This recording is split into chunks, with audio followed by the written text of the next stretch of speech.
사람 하나를 만들죠. 여자를 만들어서 아담의 파트너를 이렇게 만들어 줍니다. 그리고는 하나님 보시고 굉장히 좋아하셨어요. 아주 좋아하셨습니다.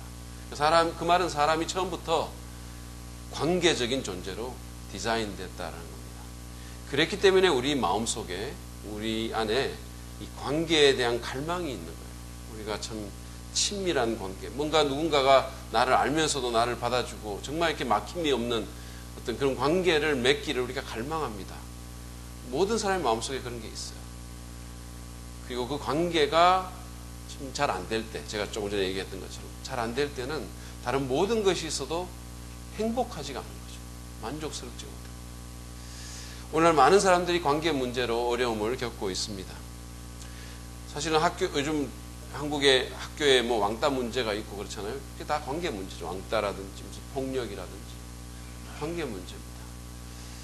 또 그런 애들이 가정에서 또 관계가 어려움이 있어서 또 학교에 와서도 관계를 일으키기도 하죠. 문제를 일으키기도 하죠. 대한민국의 이혼율이 굉장히 높다 그러잖아요. 관계 문제입니다. 또 같이 살고는 있다 하더라도 부부간에 뭐 사랑이 없거나 식어 있는 부분들, 뭐 그냥 남처럼 그냥 방만 같이 쓰고 뭐 이런 식으로 사는 그런 가정도 많죠. 부모 자식 간의 소통이 전혀 없는 그런 관계도 있습니다. 많습니다. 사실은 뭐 아버지가 그 자녀에게 말 한마디 하지 않는 그런 집도 있다 그러잖아요. 저희 집처럼 아버지는 계속 말하는데 또 딸은 한마디도 안 받아주는 그런 집도 있고, 하여튼 소통이 안 되는 그런 집들. 예? 교회 안에서 벌어지는 그런 많은 문제들도 사실은 관계된 문제들이 많습니다. 목회자와 성도들 간의 관계, 또 성도들 상호 간의 관계, 뭐 이렇게 참 관계가 꼬여가지고 어렵죠. 그렇죠? 우리는 이런 문제를 바로잡아야 됩니다. 관계의 힐링을 경험하고 관계를 바로 세워야 됩니다. 그럴 때야 우리가 정말 하나님이 의도하신 그런 삶을 살아갈 수가 있습니다. 저는 오늘 예수님의 힐링 캠프 이 시리즈 4번째 메시지로 몇몇 성경 구절들을 보면서 관계를 바로 세우는 그런 비결에 대해서 좀 나누기를 원합니다. 첫 번째 주님이 우리에게 주시는 힐링 포인트는 용서하고 살아라는 겁니다. 용서하십시오. 그렇죠? 사람은 완전하지 않습니다. 그렇죠?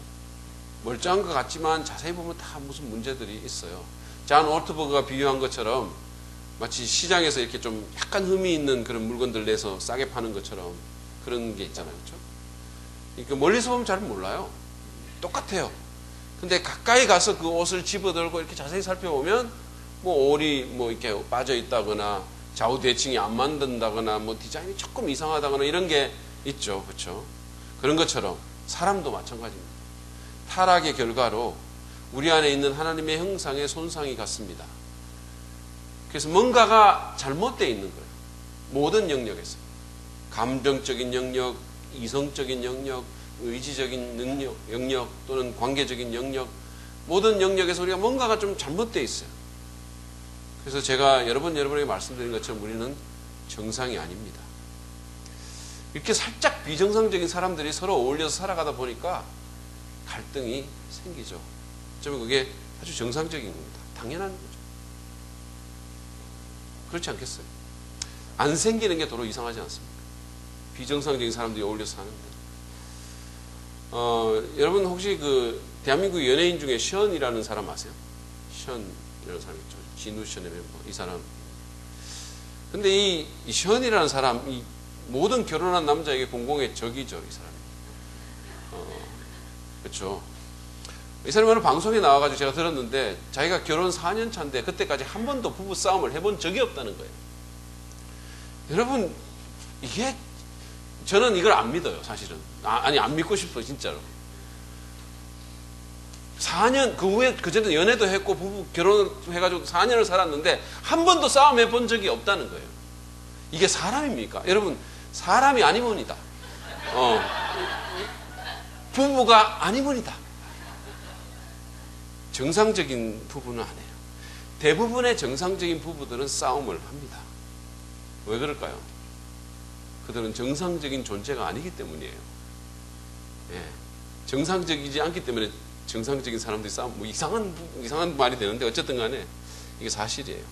모든 사람들은 부부 관계뿐만이 아니라 다른 모든 관계에서 갈등을 경험합니다. 그게 정상이에요. 그러므로 이런 상황 가운데서 우리가 관계를 지속해 나가려면 반드시 배워야 할 것이 있어요. 그것은 바로 용서랍니다. 용서가 없이 의미 있는 관계는 불가능합니다. 지속적인 관계를 맺기란 불가능합니다. 그래서 예수님께서 우리에게 용서하라고 가르치는 거죠. 근데 그게 굉장히 좀 급진적이에요. 마태복음 18장 21절부터 22절 말씀을 한번 보시죠. 그때 베드로가 스크린 보십시오. 예수께 다가와서 말하였다. 주님, 내 형제가 나에게 자꾸 죄를 지으면 내가 몇 번이나 용서하여 줘야 합니까? 7번까지 하여야 합니까? 예수께서 대답하셨다. 7번만이 아니라 70번을 7번이라도 하여야 한다. 사실 이 대화의 핵심은 용서할까 말까 이런 게 아니에요. 용서는 전제되어 있습니다. 여기서는 용서의 한계를 다루고 있는 거죠. 베드로는 예수님께 점수를 따려고 7번까지 용서를 할까요? 이렇게 물은 거죠. 근데 예수님이 별로 이렇게 칭찬하지도 않고 오히려 70번씩 7번까지 용서해라 이렇게 얘기를 했습니다. 아시는 분이 있겠지만 이 7이라는 숫자는 성경에서 완전수입니다. 그러니까 70번씩 7번이라는 말은 상징성이 있는 표현이에요. 그것은 490번만 용서하는 것이 아니라 계속 용서하는 겁니다. 완전히 용서하는 거죠. 물론 용서라는 건 쉽지 않습니다. 용서하려고 노력해 보신 분들은 다 알겠지만 굉장히 참 힘들어요. 그럼에도 불구하고 우리는 용서해야 됩니다. 왜냐하면 우리가 용서받은 사람들이기 때문이에요. 우리가 용서받은 사람들입니다. 우리는 예수님의 십자가를 통해서 여러분들이 그리스도인이라면, 여러분들이 예수 믿는 사람이라면 우리 모두는 예수님의 십자가를 통해서 하나님으로부터 무조건적이고 완전한 용서를 받았습니다. 과거와 현재와 미래의 모든 죄를 완전히 그냥 패키지로 싹 그냥 용서받은 거예요. 이게 복음입니다. 우리의 행위와 상관없이 그냥 무조건적으로 하나님이 우리를 용서해 주신 거예요. 예수님의 십자가를 통해서. 근데 그런 용서를 받은 우리가 용서를 안 한다면 어떻게 될까요? 여러분 한번 생각해 보세요. 만약에 우리가 하루에 한 10번쯤 죄를 짓는다고, 여러분 죄를 하루에 몇 번 지으세요? 한번 생각해 보세요. 하루에 10번 짓는다고 가정을 한번 해봅시다. 물론 뭐 죄라는 게 말이에요. 우리가 마음으로 생각하면서 짓는 죄, 행동으로 짓는 죄, 뭐 안 해야 할 거를 하는 죄, 해야 할 거를 안 하는 죄, 여러 가지가 있어요. 미워하는 것, 뭐 불평하고 원망하는 것, 무슨 뭐 여러 가지 거짓말하는 거, 뭐 이런 우리가 생각할 때 별로 이렇게 험담하는 거, 뭐 이런 온갖 종류의 죄들이 사실은 있잖아요. 근데 이런 모든 것들을 다 합치면 제 생각에 그냥 보통 한 100번 정도는 죄를 지을 것 같아요. 음란한 생각하는 거, 뭐 이런 것들. 근데 이제 아주 보수적으로 잡아가지고 하루에 10번 우리가 죄를 짓는다고 합시다.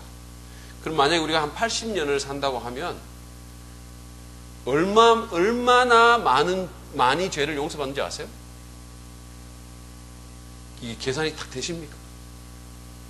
거의 한 30만 번 정도 우리가 용서를 받아요. 네. 10번만 죄를 짓는다고 해도. 그러니까 100번 죄를 짓는다면 우리는 한 300만 번 용서받는 거예요. 그렇게 용서받은 우리가 다른 사람들을 용서하지 않는다? 그러면 우리는 위선자인 거예요. 적어도 믿는 사람들은 그런 거예요.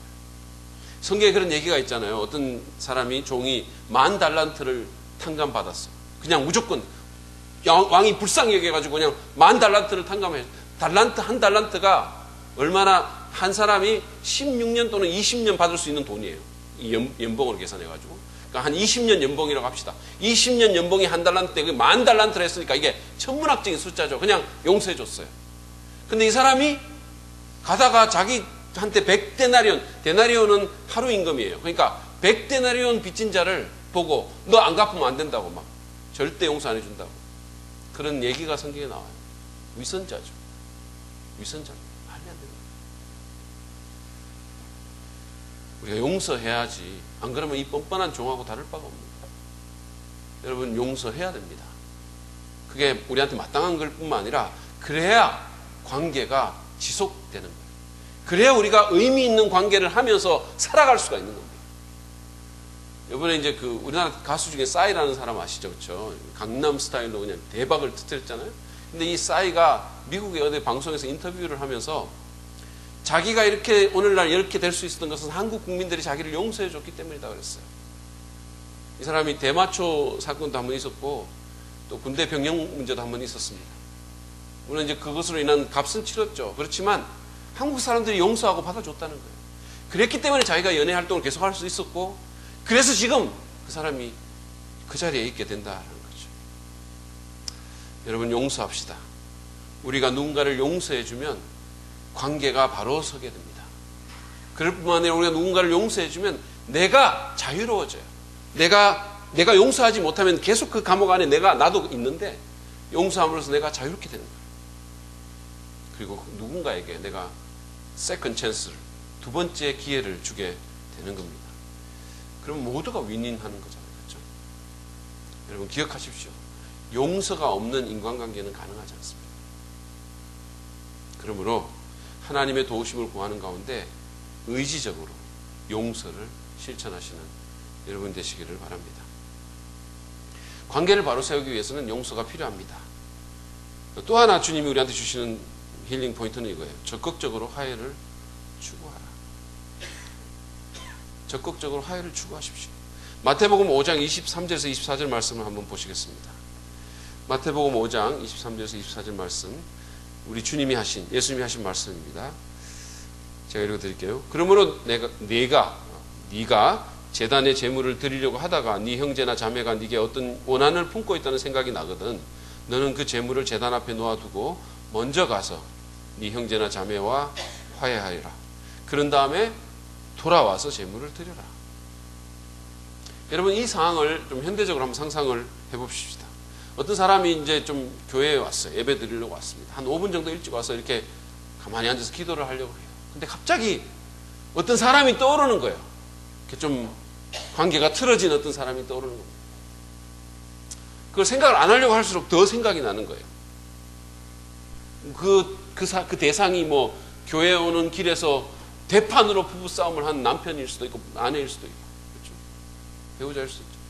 얼마나 많은 부부들이 교회에 오다가 싸우는지 하나님만이 아실 거예요. 정말. 제가 어떤 사람은 말이죠. 오다가 열받아가지고 교회 오다가 싸워가지고 열받아가지고 부인 그냥 확 내려! 그러면 그냥 길에 떨어뜨려 놓고 집에 가버린 사람도 있고 애가 경기를 하기도 하고 온갖 종류의 일들이 있습니다. 자, 근데 어쨌든 이런 상황에서 어떻게 해야 합니까? 예수님이 뭐라고 했습니까? 예수님은 예배를 유보하고 나가서 그 사람하고 화해하고 그런 다음에 다시 와서 예배 드리라 이렇게. 그게 주님 말씀입니다. 이 본문은요 우리의 관계에 대해서 여러 가지를 사실 가르쳐 줍니다. 먼저 이 본문은 하나님께서 우리의 관계를 너무도 중요하게 여기신다는 것을 보여줘요. 우리는 보통 예배가 우리 그리스도인들의 최우선순위다라는 말을 들어왔습니다. 그 말은 사실이에요. 근데 오늘 이 본문에 의하면 그것보다 관계를 먼저 하라고 얘기를 하는 거예요. 그만큼 중요하다는 거예요. 하나님 보실 때. 그만큼 중요하다. 그리고 이 본문은 또한 그 우리의 관계가 하나님과의 관계에 영향을 미칠 수 있음을 말해줍니다. 그래서 그걸 해결하고 오라는 거죠. 재물을 제단에 놔두고 갈등 관계에 있는 사람 찾아가서 해결하고 오라는 거예요. 그렇지 않으면 예배에 악영향을 미칠 수 있다는 사실을 암시하는 거예요. 사도 바울이 말이에요. 부부 관계에 사도 바울이 베드로군요. 부부 관계에 대해서 얘기를 하면서 그 기도가 막히지 않도록 조심해라 이런 얘기를 했어요. 그러니까 부부 싸움 하면 기도가 막힌다는 거죠. 혹시 여러분 부부 싸움하고 기도해 본 적 있으세요? 예? 잘 되던가요? 잘 안 됩니다. 보통 잘 하지도 않지만 잘 안 돼요. 하려고 해도. 예. 저는 이렇게 몇 번 해본 적이 있거든요. 근데 뭐 이런 식으로 기도를 합니다. 기도를 해도 하나님 저 여자 정말 나쁩니다. 자기가 잘못해놓고 잘못한 줄도 모릅니다. 주님 정말 제발 혼 좀 내주세요. 하늘에 브라우니를 보내서 그냥 물어주세요. 그냥 놔두면 안 됩니다. 그건 정의가 아니에요. 주님. 이렇게 기도를 해보려고 하는데 그게 잘 안 되죠, 사실. 그게 이렇게 마음이 막 안 따라와주고. 그러고는 내가 하늘에 브라우니를 보내서 물어달라고 했는데 그 하늘에 브라우니가 자꾸 나를 무는 것 같아요. 내 영혼을 자꾸 무는 거예요. 그래서 포기하죠. 그래서 화해해라는 거예요. 사과해라는 거예요. 우리가 적극적으로 화해를 추구해야 됩니다. 기다리지 말고 내가 먼저 찾아가서 사과하고 풀어야 돼요. 자꾸 변명하고 뭐 네가 이랬기 때문에 내가 이랬다 이런 거는요 아무 도움 안 돼요. 그건 또 다른 갈등만 유발할 따름입니다. 그냥 사과하면 돼요. 물론 미안하다고 말하는 것이 이게 쉬운 일은 아니에요. 이게 쉽지 않습니다. 잘 안 나오는 경우가 많아요. 우리 하늘이가 이제 중학생 때인지 고등학생 때인지 몰라도 하여튼 제가 한번 이렇게 좀 혈기를 낸 적이 있거든요. 물론 걔가 잘못해서 혈기를 낸 거예요. 걔가 가만히 있는 제가 왜 혈기를 내겠습니까? 저는 그런 사람 아니에요. 그래서 이제 혈기를 내긴 좀 냈는데 이렇게 나왔는데 우리 집 사람이 좀 심한 것 같다고 당신 사과해야 될 것 같다고 이런 식으로 이제 미안하다고 해라고 막 이런 얘기를 하는 거예요. 근데 아버지가 아들한테 어떻게 또 이렇게 그렇게 하기가 쉽지 않잖아요. 내가 생각해도 좀 심했다는 생각은 드는데 그렇게 진짜 못하겠더라고요. 그래서 계속 버팅기는데 그 여자와 성령님이 합심해가지고 자꾸만 저를 이렇게 밀어내는 거죠. 그래가지고 어쩔 수 없이 애 방에 들어가가지고 진짜 안 떨어지는 입을 열어가지고 하늘 아빠가 너무 좀 심한 것 같다고 이렇게 또 제가 얘기를 미안하다 얘기를 했어요. 그랬더니 이게 또 침대에 앉아가지고는 인상 탁 쓰고 이렇게 있는 거예요. 그럼 내가 미안했다 그러면 저도 뭔가 아빠 저도 잘못 이렇게 얘기를 해야 되는 거예요. 탁 이러고 있는 지가 훨씬 더 잘못했는데 유발한 사람은 자기 자신인데 그런 적이 있었어요. 근데 그럼에도 불구하고 참 이게 굉장히 어색한 상황이에요. 우리 집사람이 막 이렇게 막 찔러가지고 어쩔 수 없이 옆에 가가지고 이렇게 한번 안아주고 뭐 나왔는데 참 곤란했었어요. 참 어색한 상황이었습니다. 미안하다고 말하는 게 참 쉬운 일이 아니죠. 근데 여러분 그거는 할 만한 가치가 있는 말이에요. 이게 부부 간에도 그렇고 부모 자식 간에도 그렇고 우리가 교우 간에도 그렇고 미안하다고 말할 가치가 있어요. 그게 관계를 풀어주는 그런 매직 월드예요. 진짜 우리가 해야 되는 말이에요. 지금 누군가가 여러분의 머릿속에 떠오르는 분이 있으신가요? 만약에 그런 분이 있다면 할 수 있거든. 오늘이 가기 전에 어떻게든 한번 사과하십시오. 화해하십시오. 내가 남편인데 내가 부모인데 무슨 내가 교사인데 내가 목자인데 뭐 이러면서 버티지 마시기를 바랍니다. 그런 생각 버려야 돼요. 여러분 먼저 하는 쪽이 큰 사람입니다. 먼저 하는 쪽이 큰 자예요. 변명하고 방어하려고 하지 마십시오. 막 정당화하고 뭐 이러면 더 꼬여요. 그냥 깨끗하게 미안하다. 내가 잘못했다. 우리 교회를 예전에 섬겼던 김성진 전도사님 아시죠? 그분에 대해서 제가 좋아하는 게 뭐냐면 그 사과를 잘해요. 그냥 깨끗하게 그냥 자기 잘못했다고 바로 인정하고 사과합니다. 그런 게 참 좋은 점이에요. 제가 참 좋아했었어요. 물론 그 사람이 입고 다녔던 칠부 바지는 제가 참 싫어했고요. 지금도 싫어하지만 군말 없이 사과할 줄 아는 그런 겸손함, 그런 진솔함은 제가 참 좋아했었어요. 장점이라고 생각합니다. 어떤 사람들은 그냥 이렇게 뭐 해놓고 그냥 이렇게 웃음으로 뭐 넘어가려고 하거나 어영부영 넘기려고 하는 경우가 있잖아요. 뭐 이렇게 그냥 대충 넘기려고 하는. 안 그러는 게 좋을 것 같아요. 우리가 분명히 사과하고 잘못했다고 말하고 이걸 해야지 앙금이 좀 없어집니다. 앙금. 쉽지는 않죠. 그렇지만 해야 됩니다. 대면에서 하는 것이 가장 좋지만 만약에 그게 정 어렵다면 요즘 뭐 문자라든지 SNS 같은 걸 통해 가지고 여러분 그렇게 하십시오. 그러면 됩니다. 만약에 골이 너무 깊어 가지고 한 번에 잘 안 될 것 같으면 우리가 기도부터 시작할 필요가 있습니다. 하나님께서 상황을 이끌어 주시고 그 사람의 마음에 또 맺힌 것들 좀 풀어 주시도록, 그래서 어떻게 계기가 생길 수 있도록 기도하십시오. 그러니까 어쨌든 이걸 해야 되는 거예요. 그래서 우리가 이게 풀려야 됩니다. 그래야 하나님과의 관계도 괜찮고 나 자신과의 관계도 괜찮으십니다. 제가 지난 금요일 저녁에 어떤 권사님을 만났어요. 다른 교회 나가는 권사님을 만났는데 그분이 그 자기 사위하고 사이가 안 좋아가지고 참 이렇게 막 서로 얼굴도 안 보는 이런 사이가 된 거예요. 참 힘든 거죠. 근데 이제 이분이 그런 상황 가운데서 이제 자기의 어떤 잘못, 자기가 잘못한 건 없나 이런 걸 찾아보면서 하나님 앞에 그냥 회개하고 자백했대요. 그러고는 이제 기도하기 시작한 겁니다. 관계를 이렇게 제대로 해달라고 하나님께 계속 기도를 한 거죠. 근데 하나님께서 어떤 기회를 이렇게 주셨어요. 그래가지고 그 기회를 계기 삼아가지고 이분이 적극적으로 이 사회하고 화해하는 길에 나선 겁니다. 그래서 마침내 그 관계가 회복이 된 거예요. 그래서 그날 제가 이제 그분 만났는데, 제가 만나기 전에 그 사위한테 전화가 왔는데요. 그 사위가 장모님 100살까지 사세요 이랬다는 거예요. 그래가지고 기분이 너무 좋아가지고 너무 기뻐하시는 그런 모습을 봤어요. 여러분, 관계를 바로 세우려면 우리가 적극적으로 정말 화해를 추구해야 돼요. 다른 거 없이 그냥 내가 잘못했다고, 내가 그냥 모든 책임을 지고 사과한다. 그러면 되는 거예요. 그러면 해결이 되는 거예요. 자, 우리가 관계를 바로 세우기 위해서는 용서해야 됩니다. 적극적으로 또 화해를 추구해야 하죠.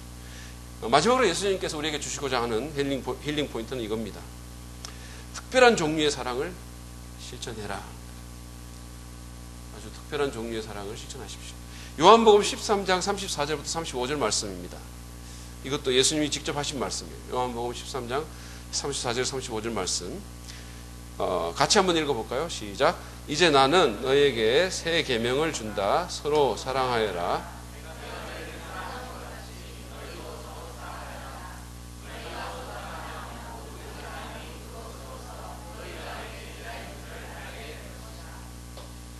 예수님께서는 자기 제자들에게 이 새로운 계명을 주신다고 하면서 너희가 서로 사랑해라 이렇게 얘기했습니다. 근데 이 서로 사랑하는 것, 이거는 새로운 게 아니에요. 구약 때부터 있었어요.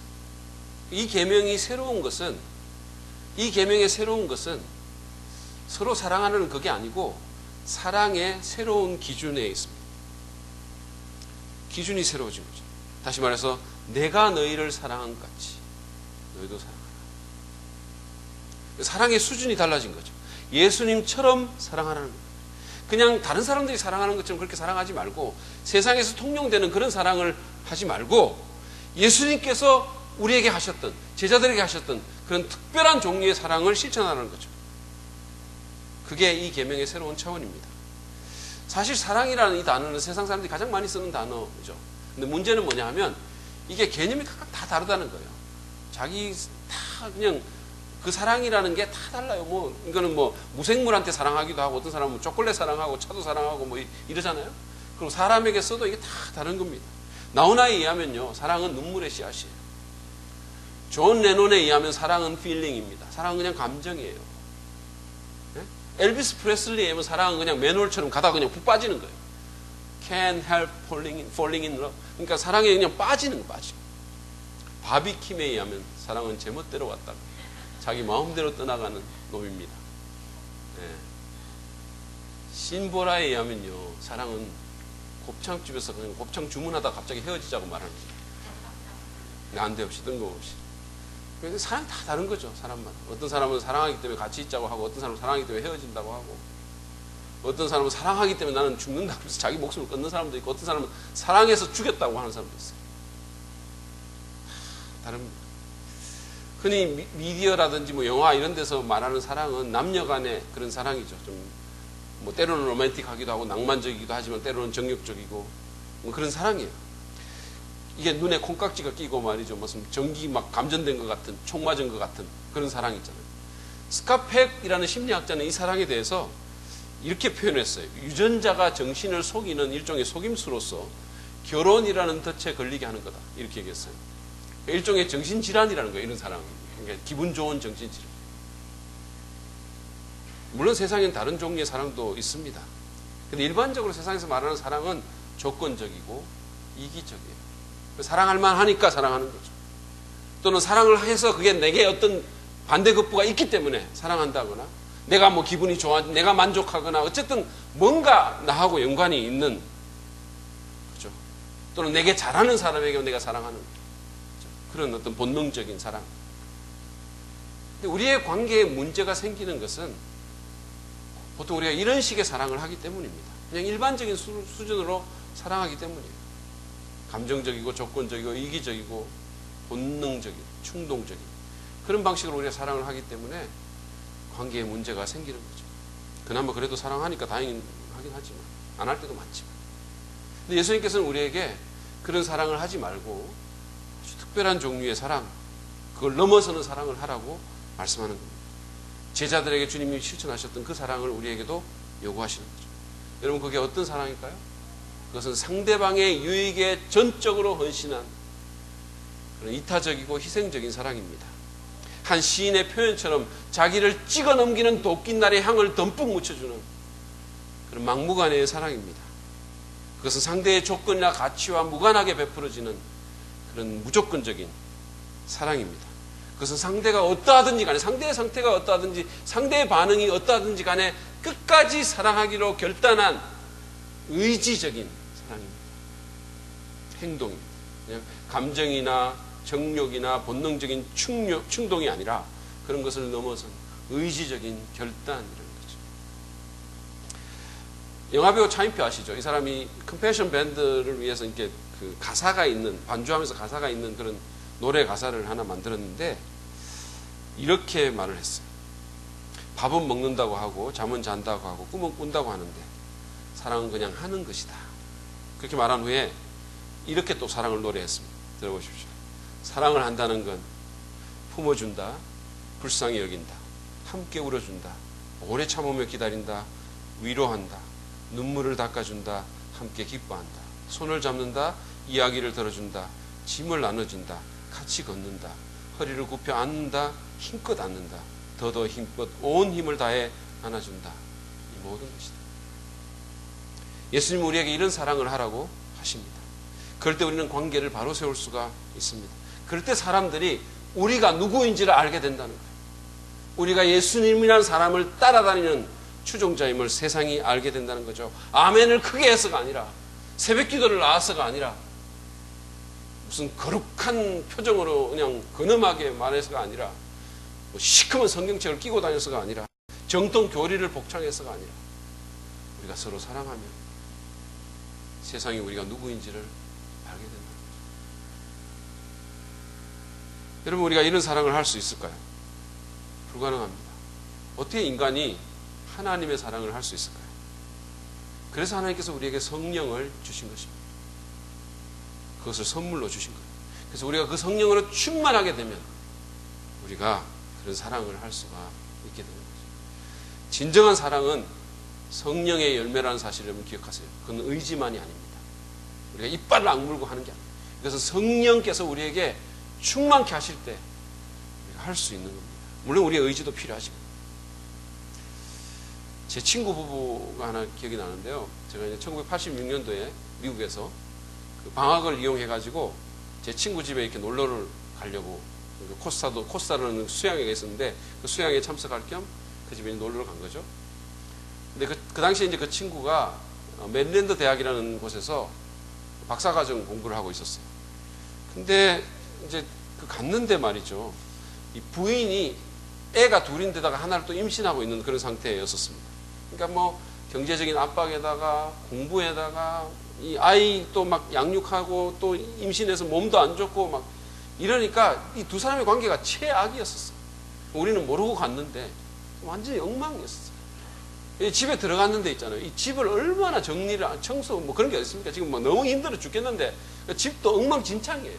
예? 바퀴벌레가 보통 이제 바퀴벌레는 밤에 불 끄고 사람 없을 때 나오잖아요. 우리가 앉아서 얘기하는데 막 돌아다니는 거예요. 예.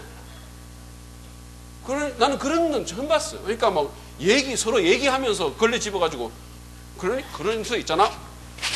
이런 식이에요. 하여튼. 이러고 이거 집이 엉망진창이에요. 거기다가 입만 열면 서로 비난하는 거예요. 서로 입만 열면 상대방을 비난하는 거예요.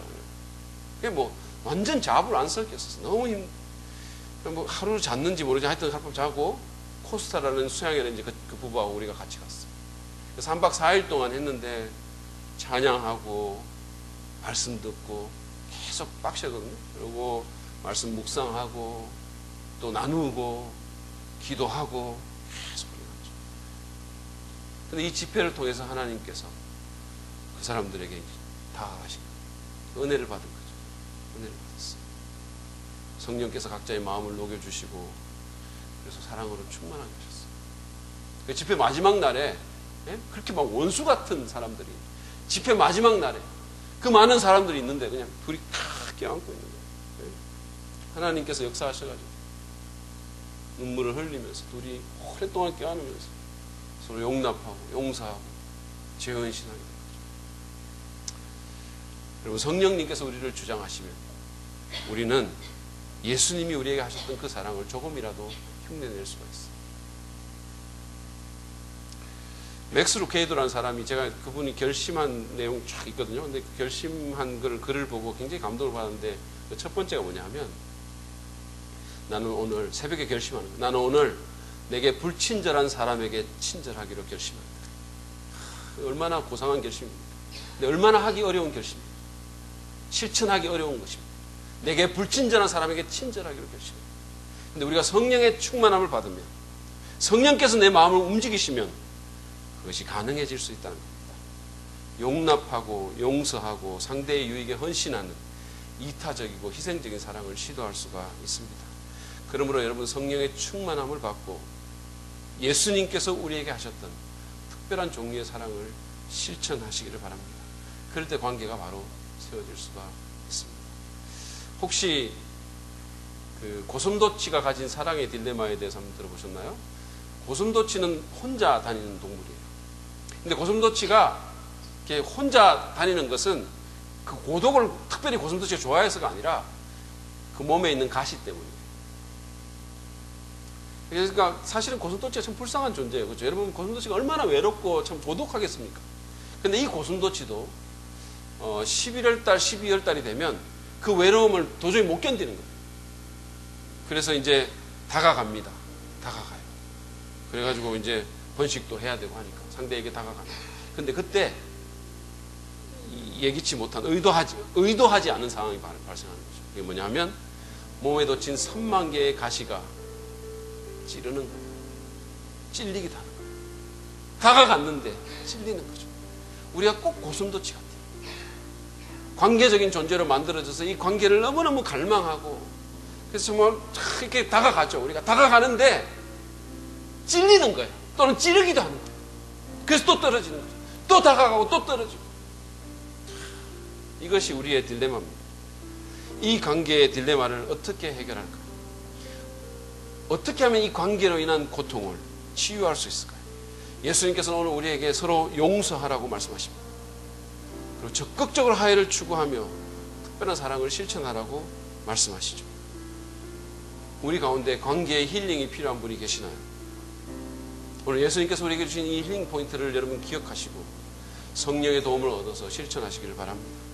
그래서 관계를 바로 세우고 정말 건강하고 만족스러운, 그리고 진짜 자유로운 관계적인 삶을 사시기를 바랍니다.